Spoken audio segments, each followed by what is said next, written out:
Hello दोस्तों, स्वागत है आपका एक नई वीडियो में। ये वीडियो में हम कोई आपको बहुत ज्यादा हवाबाजी करने नहीं आए हैं, लेकिन हाँ, थोड़ी सी तबीयत खराब हो गई थी। हम यहाँ पे रोने भी नहीं आए हैं, लेकिन मेरे पास मॉडल पेपर है। हम बहुत ज्यादा वीडियोस तो नहीं बना पाए, जितनी कोशिश की बना पाए, लेकिन पूरा प्रॉपर डिटेल एक्सपीरियंस अपना शेयर करेंगे। और किस चैप्टर से आप कितना पढ़ें, कौन सा कंपाउंड आपको कितना पढ़ना है, किसके बारे में आप क्या पढ़ लेंगे, जो आप बहुत ही आसानी से, अगर इस वीडियो को आप अभी देख रहे हैं 5 बजे ये पब्लिक हो रही है, या 6 बजे आपका एग्जाम कल 2 बजे भी है, तो आप पूरी रात में एक राइट स्ट्रेटजी के साथ केमिस्ट्री में अच्छी खासी तैयारी कर सकते हैं और अच्छे नंबर बना सकते हैं। इसलिए हम हमेशा कहते हैं नोटिफिकेशन बेल को ऑन करके रखा करिए, ताकि जैसे ही नोटिफिकेशन आए किसी कायदे की वीडियो का आप उसे देख पाए। ठीक है, देखिए ये मेरे पास केमिस्ट्री का मॉडल पेपर है। कौन सा है वो डिपेंड नहीं करता है सर, कोई प्रकाशन आपके पास हो या आप नोट से भी पढ़ रहे हैं तब भी।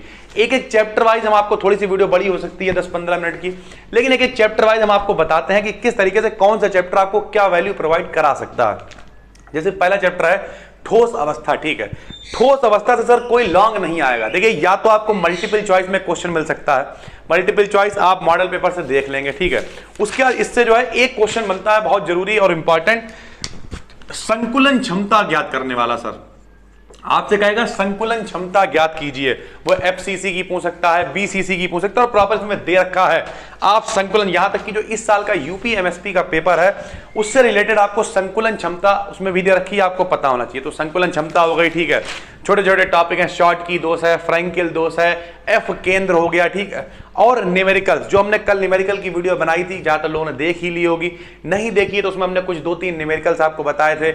एकक कोष्टिकाओं की संख्या ज्ञात कीजिए। ध्यान से सुनते रहिएगा जो जो हम बोल रहे हैं। क्या सब कुछ आपको जाना पहचाना लग रहा है तो कमेंट करके ही बताइएगा। यहाँ हमने सर जी सब कुछ तैयार कर लिया है। ठीक है, जिसमें घनत्व ज्ञात करना होता है, इस टाइप के सवाल। यानी ठोस अवस्था से आपको क्या, या तो मल्टीपल चॉइस विकल्प में, नंबर 2 संकुलन क्षमता ज्ञात करने को पूछ सकता है, नंबर 3 छोटे छोटे क्वेश्चन फ्रैंकेल दोष, शॉर्ट की दोष, एफ केंद्र, और एक न्यूमेरिकल इससे आ सकता है जिसमें कोष्टिकाओं की संख्या, घनत्व ये ज्ञात करने को आपसे कहेगा। तो ये पहले चैप्टर से सिर्फ इतना ही आता। अगर आपने इतना पढ़ रखा है तो सर अच्छी बात है। अब आ जाते हैं हम बिलियन चैप्टर पे। देखिए, बिलियन चैप्टर में अगर हम कायदे की बात करें तो थ्योरी के मामले में कुछ नहीं आता। राउल्ट का नियम है एक, जो आपको पता होना चाहिए। ठीक है, हमने बना रखी है, वीडियो डिस्क्रिप्शन में प्लेलिस्ट दे देंगे। जो बना पाए थे सर वही बनाई है। ठीक है, बाकी नहीं बन पाई उसके लिए फिर से एक बार सॉरी कह देंगे। लेकिन असली बात, बुखार हो तो चलिए दवाई खा के बना भी दें। सर में मेरे दिमाग में दर्द हुआ, ये नस यहाँ पे फूल गई थी, पता नहीं क्या हुआ था, तो चलिए ठीक है, उस बात को इग्नोर करते हैं। तो इसमें आप राउल्ट का नियम, वाष्प दाब का अपेक्षिक अपनमन मोल प्रभाज के बराबर होता है। तो इस तरीके से राउल्ट का नियम आप थ्योरी के मामले में थोड़ा सा डिटेल करें तो इसमें न्यूमेरिकल आता है। न्यूमेरिकल में आपसे कौन सा सवाल आएगा हमने आपको दिखा रखा है। न्यूमेरिकल वाली वीडियो आप देख लीजिए, उसमें क्या बताया, मोललता ज्ञात कीजिए, मोलरता ज्ञात कीजिए, मोल प्रभाज ज्ञात कीजिए, इस तरीके के क्वेश्चन आपसे पूछेगा। प्लस छोटे क्वेश्चन में पूछ सकता है कि वाष्प दाब के अवनमन और इसमें संबंध बताइए, मोलरता और इसमें संबंध बताइए। तो 1 या 2 नंबर में आपसे रिलेशन यानी संबंध पूछ सकता है, राउल्ट का नियम पूछ सकता है, संबंध पूछ सकता है, और बाकी राउल्ट के नियम से सवाल आता है। लॉन्ग कोई भी इससे भी नहीं बनता है। ठीक है, लॉन्ग नहीं बनता है। हाँ, 3 नंबर में चीजें बन सकती हैं, लेकिन लॉन्ग नहीं बनता है। परासरण दाब है, इसमें परासरण दाब के ऊपर सवाल हमने आपको बताया था। उस न्यूमेरिकल आप जरूर न्यूमेरिकल वाली वीडियो देख लीजिएगा जिन्होंने नहीं देखी है। मोल प्रभाज हो गया, परासरण दाब हो गया, मोलरता, मोललता, छोटी छोटी डेफिनेशन, और इनके ऊपर न्यूमेरिकल जरूर बनता है। ठीक है, इंपॉर्टेंट की बात करें, 2 डेफिनेशन, एक राउल्ट का नियम, एक परासरण दाब उसके नियम, दोनों हमने प्रॉपर वीडियो में करा रखे हैं। उनके लिए आप डिस्क्रिप्शन में प्लेलिस्ट हम दे देंगे, जाके देख लेंगे। मोल प्रभाज सवाल भी हम बता चुके हैं, आप सवाल वाली वीडियो देख लें। ठीक है, तो यानी पहले दोनों चैप्टर इनसे न्यूमेरिकल आने की कंडीशंस ज्यादा होती हैं। अब अगर हम बात करें विद्युत रसायन की, तो विद्युत रसायन में विद्युत रासायनिक श्रेणी हो गई। ठीक है, उससे रिलेटेड क्वेश्चन कि कोई इससे क्रिया करता है, कोई इससे क्रिया नहीं करता है, करता है तो क्यों करता है, क्योंकि ये श्रेणी में ऊपर स्थित होता है, नीचे स्थित होता है। नसल्ट समीकरण मोस्ट इंपॉर्टेंट है। नसल्ट समीकरण खूब पूछी जाती है, नसल्ट समीकरण, या फिर साम्य स्थिरांक पर टिप्पणी लिखी, इससे रिलेटेड कोलराउस का नियम इसमें मोस्ट वांटेड है। मानक इलेक्ट्रोड, ज्यादातर इंपॉर्टेंट चीजें हमने करा दी है, डिस्क्रिप्शन में आपको मिल जाएंगी। बाकी चीजें आप अपने हिसाब से पढ़ सकते हैं। मोलर चालकता की परिभाषा है, विशिष्ट चालकता की परिभाषा, इस तरीके की चीजें मोस्ट इंपॉर्टेंट होती हैं और आपको पता होनी चाहिए। ठीक है सर, कोलराउस का नियम मोस्ट वांटेड है, विद्युत रासायनिक श्रेणी भी मोस्ट इंपॉर्टेंट। साथ ही साथ इसमें एक न्यूमेरिकल आता, हमने आपको कल बताया था, ई बराबर ई कैथोड माइनस ई एनोड वाला न्यूमेरिकल होता है, वो आपको देख के जाना है। नहीं आता है, डिस्क्रिप्शन में प्लेलिस्ट में आप जाइएगा और न्यूमेरिकल वाली वीडियो पूरी देख लीजिएगा। रासायनिक बलगतिकी, रासायनिक बलगतिकी से सिर्फ 2 चीजें आती हैं। एक, वेग स्थिरांक का मात्रक पूछेगा, शून्य कोटि के वेग स्थिरांक का मात्रक बताइए, प्रथम कोटि के वेग स्थिरांक का मात्रक बताइए, या प्रथम कोटि की अभिक्रिया का व्यंजक सिद्ध कीजिए, इस तरीके की चीजें। आणविकता कोटि में में अंतर इतना सरल नहीं आएगा, लेकिन अगर आ जाता तो अंतर पूछ सकता है 2 नंबर में। तो आणविकता कोटि में अंतर हो गया, वेग स्थिरांक के मात्रक आपको बिल्कुल कायदे से याद होने चाहिए। साथ ही साथ आपको सवाल आना चाहिए कि लगाने वाला कौन सा, प्रथम कोटि का मात्रक इतना है, इतने परसेंट 75% पूरा हो जाता है, तो इस टाइप का एक सवाल आता है, ये भी आपको बिल्कुल कायदे से पता होना चाहिए। और प्रथम कोटि की अभिक्रिया का व्यंजक आपको आना चाहिए। सारी चीजें प्लेलिस्ट में अवेलेबल है, ठीक है सर। थोड़ा सा अगर हम और आगे चलें, ये वाले चैप्टर के बाद अपना चैप्टर आ जाता है पृष्ठ रसायन यानी कोलाइडी विलयन, ठीक है। कोलाइडी विलयन में देखिए कुछ चीजें हमने कराई, जैसे कासियस ऑफ पर्पल क्या होता है, गोल्ड सॉल्व बनाने की विधि उसी को कहते हैं, अपोहन पे टिप्पणी, छोटी छोटी टिप्पणी आ सकती है, ब्राउनी गति, टिंडल प्रभाव, अपोहन, परिक्षेपण, सारी छोटी छोटी टिप्पणियां पूछी जा सकती हैं। डिटेल इसमें कुछ है नहीं, तो आप टिप्पणी वाइज अगर देखेंगे तो इसमें सारी चीजें आपको, स्वर्ण संख्या क्या होती है, ठीक है, स्वर्ण संख्या भी हमने करा रखी है, उसका टिंडल प्रभाव हो गया, ब्राउनी गति हो गई, उड़न मान हो गया, रक्षण हो गया, पेप्टीकरण हो गया। ये जो छोटी छोटी परिभाषाएं ये 4 नंबर में या 2-2 नंबर में आएंगी, या तो टिप्पणी में आ जाएंगी, कभी कभी लॉन्ग में भी बना देता है, ठीक है। अपोहन जैसे कि हो गया, विद्युत कण संचलन हो गया, तो जितनी भी ऐसी छोटी छोटी परिभाषाएं वो आपको याद करना। साथ ही साथ उत्प्रेरक से रिलेटेड, उत्प्रेरक वर्धक, उत्प्रेरक विष, धनात्मक उत्प्रेरण और ऋणात्मक उत्प्रेरण, चारों की परिभाषा भी आपको पता होनी चाहिए, ये हम आपको बता चुके हैं, ठीक है सर। इस तरीके से हार्डी-सूल्जे का नियम मोस्ट इंपॉर्टेंट है, हार्डी-सूल्जे का नियम आपको बिल्कुल पता होना चाहिए।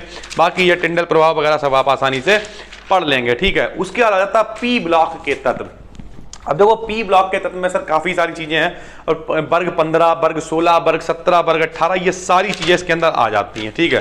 तो इसमें सबसे पहले तो आवर्त सारणी में विवेचना पूछ सकता है हैलोजन परिवार के तत्वों की, जिसमें फ्लोरीन है, क्लोरीन है, ब्रोमीन है, आयोडीन है, स्टेटिन है, तो इन सब की पूछ सकता है विवेचना। हाइड्रोजन परिवार मतलब आवर्त सारणी में विवेचना कीजिए, तो कठिन नहीं होता है। नंबर 1 हेडिंग आप डालते हैं इलेक्ट्रॉनिक विन्यास, ठीक है।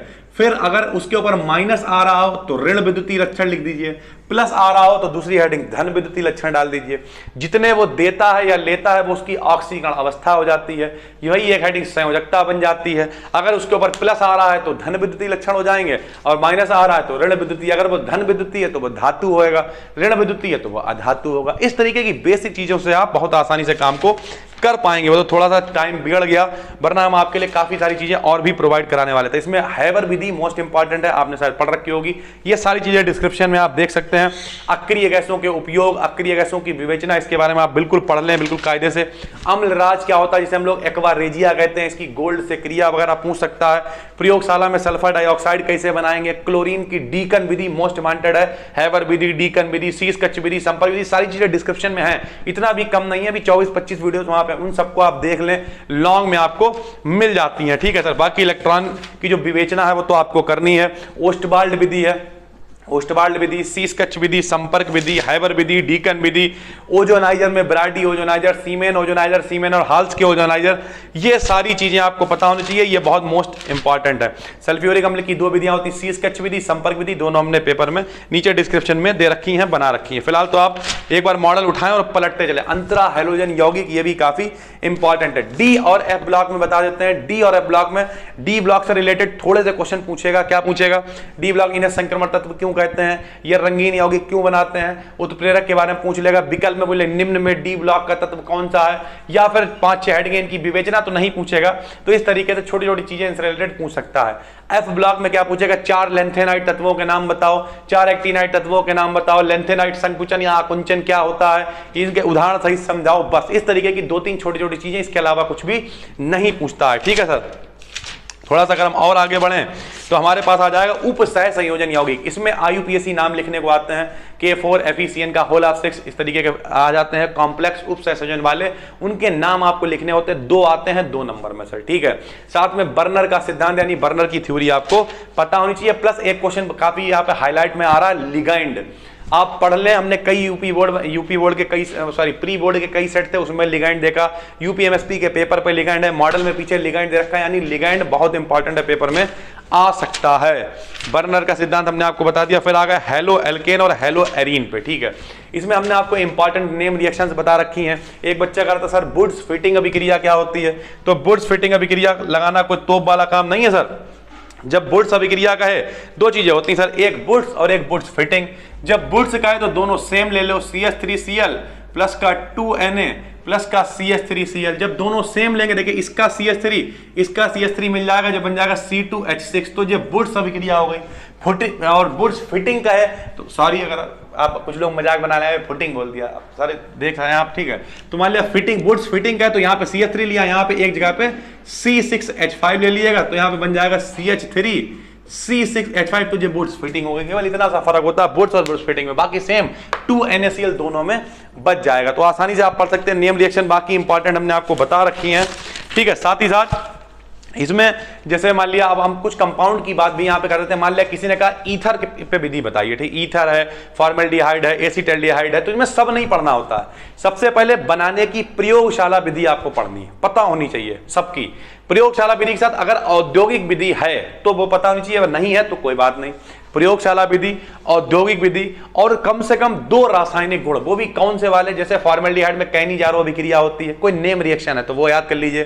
मान लिया एसिटाल्डिहाइड में एल्डोल संघनन होती है, हेलोफॉर्म अभिक्रिया होती है, टिशेनको अभिक्रिया होती है, यानी जो कोई नेम रिएक्शन है इंपॉर्टेंट है, केवल वही वाली याद करनी है, बाकी याद नहीं करना है सर, ठीक है। तो इस तरीके से आपको नेम रिएक्शन भी तैयार हो जाएगी। अगर वो नेम रिएक्शन में आती है तब भी काम चलेगा, रासायनिक गुण पूछता है तब भी चलेगा, और नॉर्मली कभी कभी क्या होता है जबकि और कैसे प्राप्त करोगे में भी नेम रिएक्शन ही आ जाती है। तो इस तरीके से आप आसानी से किसी भी कंपाउंड को याद कर पाएंगे। कैसे? प्रयोगशाला विधि, औद्योगिक विधि, 2 उसके वो वाले गुण जो नेम रिएक्शन है। जैसे एमीन में आ गया तो कार्बिल अमीन अभिक्रिया याद कर ली, स्मिट अभिक्रिया याद कर ली, इस तरीके की चीजें पढ़ ली, आसानी से काम हो गया, ठीक है सर। क्लोरोबेंजीन है, इस तरीके जितने भी कंपाउंड, उन सब कंपाउंड, SN1 और SN2 अभिक्रिया के बारे में आपको जरूर पढ़ लेना है। SN1 और SN2 अभिक्रिया बहुत पहले कोर्स में नहीं थी, 2-3-4 सालों से दिख रही है और इंपॉर्टेंट की श्रेणी में है ये। पिछली साल लोग प्रमोट होगा, वरना ये पिछली साल भी दिखाई दे सकती थी। इस तरीके से पूछ सकता है, निम्न पर टिप्पणी लिखिए या SN1 अभिक्रिया की क्रियाविधि को समझाइए। तो यहां पर आपको याद होना चाहिए, कुछ भी छोड़ना नहीं है। उसके बाद देखिए यहां पर अल्कोहल में मेथिल अल्कोहल, एथिल अल्कोहल, ठीक है। एथिल अल्कोहल सीरे से एथिल अल्कोहल का निर्माण, स्टार्च से एथिल अल्कोहल का निर्माण। उसके बाद मेथिल अल्कोहल में लकड़ी के भंजक आसवन से मेथिल अल्कोहल का निर्माण। मोस्ट वांटेड ये चीजें हैं और पेपर में दिख जाती हैं। फिनॉल पढ़ना ही है आपको। फिनॉल में जो है, फिनॉल की जो रेजोनेटिंग स्ट्रक्चर्स यानी अनुनादी संरचनाएं बनती हैं, उन्हें आप बनाओ। सब कुछ इस मॉडल में लोडेड है, ठीक है। एल्कोहल का अणुभार बढ़ने पर जल में विलयता क्यों घटती, इस तरीके विलयता वगैरह जब का है तो समझ लीजिएगा इनमें हाइड्रोजन बंद होता है। इसका क्वथनांक ज्यादा क्यों होता है, इसका कम क्यों होता है, तो जिसमें हाइड्रोजन बंद होता है, ठीक है। ये पानी की अवस्था यानी द्रव स्टेट में क्यों होता है, ये सॉलिड स्टेट में क्यों होता है, तो क्यों होता है भाई, जो द्रव स्टेट में होता है उसमें हाइड्रोजन बंद होता है। इस तरीके के क्वेश्चन आपको पता होने चाहिए, ठीक है सर। तो इस तरीके से आप आसानी से पढ़ते चले जाएंगे। ल्यूकास अभिकर्मक, ल्यूकास अभिकर्मक मोस्ट इंपॉर्टेंट है, जो आपको पता होना चाहिए। उसके बाद हमने आपको बता दिया मेथिल अल्कोहल, एथिल अल्कोहल और डाई एथिल ईथर, ये जो भी कंपाउंड में प्रयोगशाला विधि पढ़ ली, बनाने की विधि में और औद्योगिक विधि पढ़ ली, 2 कोई रासायनिक गुण पढ़ लिए, या फिर आप कह सकते हैं रासायनिक गुण के साथ साथ आपने क्या किया, नॉर्मली कोई भी जो नेम रिएक्शन है वो याद कर ली और उसके उपयोग पढ़ लिए। उपयोग भी नहीं आते हैं तो विभिन्न कार्बनिक यौगिकों के निर्माण में होता है, सब में यही उपयोग चल जाएगा, ठीक है। एल्डिहाइड है, कीटोन है, कार्बोक्सिलिक अम्ल है। एल्डिहाइड में फॉर्मल्डिहाइड हो गया, एसिटाल्डिहाइड हो गया, दोनों इंपॉर्टेंट है। एसिटाल्डिहाइड ज्यादा इंपॉर्टेंट है। फॉर्मल्डिहाइड में कैनिजारो अभिक्रिया होती है, एसिटाल्डिहाइड में एल्डोल संघनन होता है, ये सारी चीजें, ठीक है। कार्बोक्सिलिक अम्ल में अगर एसिटिक अम्ल की बात कर लें तो एसिटिक अम्ल में स्मिट अभिक्रिया है, ठीक है। ये सारी चीजें परकिन अभिक्रिया आपको पढ़ लेनी है, ये सारी चीजें मोस्ट इंपॉर्टेंट। विभेद पूछ लेता है कभी कभी, फॉर्मल्डिहाइड एसिटाल्डिहाइड में विभेद बताइए। इसमें बेंजोइक अम्ल है, बेंजोइक अम्ल बनाने की विधि आपको याद कर लेनी है, ठीक है। बाकी हेलोफॉर्म अभिक्रिया है, एसीटोन है, एसीटोन की भी हेलोफॉर्म अभिक्रिया होती है, आयोडो एसीटोन वगैरह बनाते हैं, ये सारी चीजें इंपॉर्टेंट है। फॉर्मल्डिहाइड में फॉर्मेलिन जल, फॉर्मल्डिहाइड जल का, इसका जो जलीय विलयन होता है फॉर्मल्डिहाइड का 40% जलीय विलयन जो है वो फॉर्मेलिन कहलाता है। तो इस तरीके की जो छोटी छोटी, ये 1-2 नंबर में मिल सकता है। फॉर्मेलिन किसे कहते हैं, फॉर्मेलिन होता क्या, ये कीटाणुनाशक के रूप में काम करता है, 40% विलयन होता है। तो इस तरीके की ये चीजें आप लगातार पढ़ते चले जाएंगे। थोड़ा सा अब जैसे फार्मिक अम्ल है, फार्मिक अम्ल में ज्यादा कुछ नहीं पढ़ना, लेकिन फार्मिक अम्ल के अपचायक गुण, यहां तक कि ओजोन के अपचायक गुण, ऑक्सीकारक गुण, किसी भी प्रोडक्ट किसी भी कंपाउंड को अगर आप देख रहे हैं मॉडल में, नोट से कहीं भी पढ़ रहे हैं, उसके अगर ऑक्सीकारक या अपचायक गुण है वो आपको नहीं छोड़ने हैं। 101% पढ़ने ही पढ़ने, पूछे जाते हैं अपचायक गुण है, ऑक्सीकारक गुण है, या फिर कोई नेम रिएक्शन है। इस वीडियो का अगर अभी आप रात के 8 बजे भी देख रहे हैं, डिस्क्रिप्शन में एक प्लेलिस्ट है, वहां से कुछ चीजें आपको मिल जाएंगी। बाकी आप मॉडल से पढ़ सकते हैं, कुछ और अच्छे लोग, अच्छे टीचर्स पढ़ा रहे हैं, वहां से पढ़ सकते हैं, वरना तो हम ही पूरी वीडियो बना देते हैं।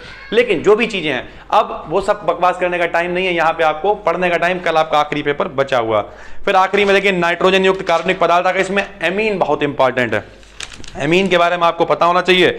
एमीन के साथ साथ जैसे एथिल एमीन हो गया, ठीक है, एमीनों का वर्गीकरण हो गया प्राथमिक, उसमें जो है प्राथमिक एमीन, द्वितीयक एमीन, तृतीयक एमीन, ये सारी चीजें आपको पता होनी चाहिए। हाफ मान ब्रोमाइड विक्रिया, ये सब कुछ हमने करा दिया है। आखिरी चैप्टर है जैव अणु, इसमें प्रोटीन की संरचना, कार्बोहाइड्रेट, दोनों मोस्ट इंपॉर्टेंट। साथ ही साथ केवल प्रोटीन की संरचना नहीं, इसमें साथ साथ ये भी पढ़ना प्रोटीन हमारे शरीर के लिए किस प्रकार से लाभदायक है, प्रोटीन कितनी चीजों से हमें मिलता है, इनके स्रोत क्या है, इससे इसकी कमी से बीमारियां क्या हो जाती हैं, तो ये चीजें। प्लस इसमें एक बहुत इंपॉर्टेंट चीज है ग्लूकोज, जो आप नहीं छोड़ सकते हैं। ग्लूकोज बनाने की विधियां क्या हैं, ग्लूकोज से ग्लूकोसाजोन कैसे बनाएंगे, ग्लूकोज से सैकरिक अम्ल ग्लूकोनिक अम्ल कैसे बनाएंगे, ग्लूकोऑक्सिम कैसे बनाएंगे, इस तरीके की बहुत सारी रिएक्शन आपको दे रखी हैं जो आप एक बार देख लेंगे। उसके बाद आखिरी मात्रा क्या होता है जबकि, और कैसे प्राप्त करोगे। ठीक है, देखिए वैसे तो आप कितनी भी पढ़ लें क्या होता है जबकि कैसे प्राप्त करोगे, इतना कुछ नहीं है, लेकिन एक ट्रिक बताते हैं ब्रह्मास्त्र किसके लिए, क्या होता है जबकि और कैसे प्राप्त करोगे। ट्रिक ये है, सबसे पहले अगर आपने सारी नेम रिएक्शनें पढ़ ली, नेम रिएक्शंस क्या होती हैं, कैनिजारो विक्रिया है, कार्बिलैमिने विक्रिया है, एल्डोल संघनन, इस तरीके की अगर सारी आपने नेम रिएक्शंस पढ़ ली, नंबर 1। नंबर 2, जिन पे ज्यादा संत पड़े हुए हैं वो आप देख लें, वो वाली रिएक्शंस। नंबर 3, आपके मॉडल में पीछे 3 पेपर दे रखे होंगे, उनमें 5-5 करके नेम रिएक्शन वो रिएक्शनें दे रखी होंगी, क्या होता है उन्हें देख लें आप। और आखिरी में जो यूपीएमएसपी के पेपर पे 4-5 दे रखी हैं वो देख लें। इतना अगर आपने देख लिया, हम ये नहीं कह रहे 5 में 5 फंस जाएंगे, लेकिन हो सकता है आपकी किस्मत हो 5 में 5 फंस जाए, वरना 2-3 तो आराम से फंस ही जाएंगी। तो उम्मीद करते हैं पूरी बात समझ में आ गई होगी। पूरा मॉडल पेपर हमने एक शॉर्ट नहीं, एक क्या बोलते हैं उसे, एक ब्रीफ डिस्क्रिप्शन आपके लिए लेके आ गए थे, एक छोटा सा डिस्कशन हमने आपके लिए कर दिया है, जितना कर सकते थे पूरी अपनी एफर्ट लगा दी हैं। अभी फिलहाल सुबह से सारे ऑफलाइन क्लास भी मेरे चल रहे हैं, इस वजह थोड़ा सा टाइम की कमी। बहुत सारे बच्चे कह रहे थे कि सर इंग्लिश मीडियम का लेके आइए, लाने को हम सब कुछ ला सकते हैं, लेकिन सबसे बड़ी दिक्कत होती है टाइमिंग की। सर फिलहाल उम्मीद करेंगे आप सभी लोगों का पेपर बहुत अच्छा हो, और ये जो हमने छोटा सा डिस्कशन किया आपके लिए कामयाब हो। अभी आपको करना क्या है, जो भी चीज आपको टॉपिक नहीं मिले आप एक बार प्लेलिस्ट चेक कर लें, अगर आपको वहां से आसान लगे वहां से देख लें, वरना जो भी कोई भी आप टॉपिक सर्च करेंगे, बहुत सारे लोग यूट्यूब पे पढ़ा रहे हैं, वहां से देख सकते हैं, या फिर अपने पास जो मॉडल पेपर है उसी को आप एक बार पूरा पलट के देख सकते हैं। हम हर बार जाते जाते पेपर से पहले हर व्यक्ति से कहते हैं, आता हो तब भी करना, ना आता हो तब भी करना, 0 नंबर का आता हो, भगवान ना करे ऐसा हो किसी को 0 का आता हो, लेकिन अगर कुछ भी नहीं आता तब भी आपको पूरा हर क्वेश्चन टच करना है, हर क्वेश्चन को लिखना है। कॉपी अगर आप लिख देते हैं कायदे से, कुछ लोग कहते हैं कॉपी भरने का मतलब भर ही नहीं रही है, कोई मतलब नहीं है उसका। कॉपी भरने मतलब सारे क्वेश्चन टच होने पे जहां तक भर जाए उतनी भरनी है, ठीक है। पूरा आपको लिख देना है, भले ही बना बना के क्यों ना लिखना पड़े, और आसानी से सब कुछ लिख के चले आना है। अपने आप से कहना बस कलेश कटा, पेपर खत्म हो गए। उम्मीद करते हैं सभी को, विश यू ऑल। आपने यहां तक वीडियो को देखा उसके लिए बहुत बहुत धन्यवाद। 13 तारीख को आपका एक इंग्लिश का पेपर बचा हुआ है, उसके लिए प्लेलिस्ट वगैरह हम बना देंगे, आप वहां पे जाके देख पाएंगे। कल एक नई वीडियो आ जाएगी जब आप पेपर दे के आएंगे, उससे पहले ही, ठीक है। फिलहाल इस वीडियो में इतना ही, कुछ भी छोड़ के मत आइएगा, 100% दे के आइएगा। नए हैं चैनल को सब्सक्राइब कर लीजिए, मन करे और नोटिफिकेशन बेल को ऑन कर लीजिए, ताकि कोई वीडियो आए तो सबसे पहले आपके पास